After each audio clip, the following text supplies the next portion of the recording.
Now that Odysseus has gotten off of Circe's island, he follows her instructions and goes to the underworld, the realm of Hades, to learn his way back home. But there are so many restless undead in the underworld that Odysseus has to make a sacrifice to keep them at bay. He sacrifices a cow for the spirits and a black lamb for Tiresias, who is the blind prophet that will tell him his destiny. Once Odysseus has sacrificed the animals, the undead begin to rise out of the well. More and more come, but still no Tiresias. Odysseus is afraid of the restless spirits.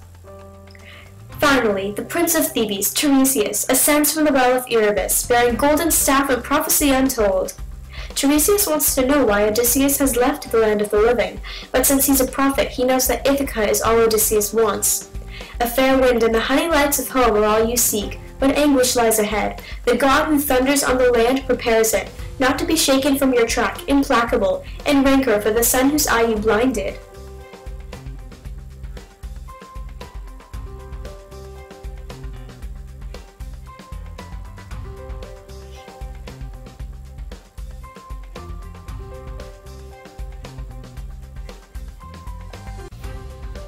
Tiresias tells Odysseus that there will come a time when he can raid Apollo's cattle, but that if he does steal Apollo's herd, destruction will follow in Odysseus' path.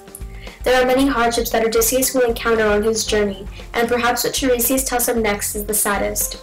You will survive alone, bereft of all companions, and when you come home, there will be strange men courting your lady and eating your livestock, but you shall make them pay, Tiresias says.